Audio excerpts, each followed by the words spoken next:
گھر پر تراویح 2-2 رکعت کر کے ہوگی. کوشش کریں کہ جتنی صورتیں آپ کو زبانی آتی ہیں وہ ساری کی ساری آپ پڑھ لیں. آپ یہ بھی کر سکتے ہیں کہ ہر 2 رکعت میں ساری صورتیں پڑھ لیں تاکہ آپ کا قیام لمبا ہو جائے. اور اگر آپ قرآن کھول کے پڑھنا چاہتی ہیں تو اس کے لیے یہ ہے کہ ساتھ ایک ٹیبل رکھ لیں جس پہ آپ سپارہ جو آسانی سے رکھ اور اٹھا سکیں. تو قیام میں آپ سپارہ اٹھا کے کھول کے پڑھ لیں اگر آپ کی قرات ٹھیک ہے. اور اگر آپ پڑھتے بھی غلط ہیں تو پھر آپ کیا کریں گے مسکین. تو اس صورت میں تو فائدہ کو خاص نہیں ہوگا. اس لیے کوشش کریں کہ آپ وہی صورتیں پڑھیں جو آپ کو اچھی طرح آتی ہوں، اور کوشش کریں کہ آپ اپنی زندگی کا کچھ وقت لگائیں کہ آپ اس بات کو اچھی طرح سیکھ سکیں.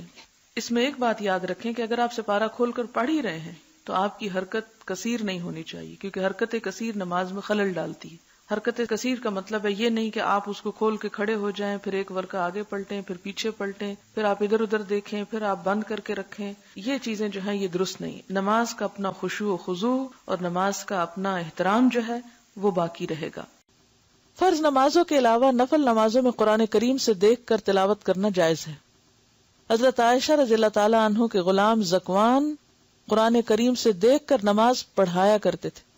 اسے بخاری نے روایت کیا ہے.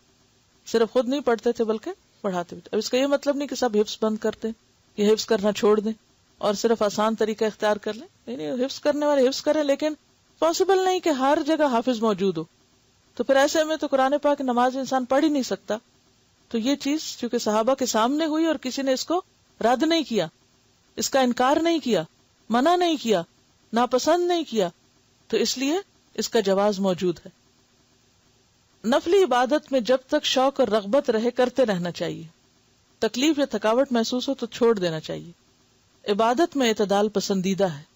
حضرت انس رضی اللہ عنہ کہتے ہیں رسول اللہ صلی اللہ علیہ وسلم نے فرمایا، نفل نماز اپنی طبیعت کی خوشی اور شوق کے مطابق پڑھو. جب طبیعت تھک جائے تو بیٹھ جاؤ، یعنی پھر بیٹھ کے بھی پڑھ سکتے ہیں یا پھر تھوڑا بریک بھی لے سکتے ہیں. اسے بخاری اور مسلم نے روایت کیا. آپ نے دیکھا ہوگا کہ شروع کے 1-2 دن مشکل ہوتے ہیں، پھر مزہ آنے لگتا ہے. حضرت عائشہ رضی اللہ تعالی عنہا کہتی ہیں رسول اللہ صلی اللہ علیہ وسلم نے فرمایا، اپنی ہمت کے مطابق عبادت کرو، اللہ تعالیٰ اجر دیتے کبھی نہیں تھکتے جبکہ تم عبادت کرتے تھک جاتے ہو. اسے بخاری اور مسلم نے روایت کیا. یعنی جو کام شروع کرو پھر اس کو نبھاتے بھی جاؤ. ایسا نہیں کہ کبھی تو بہت زیادہ کر لیا اور کبھی بالکل بھی نہ کیا. فرض نمازیں بھی چھوڑ دی رمضان کے بعد.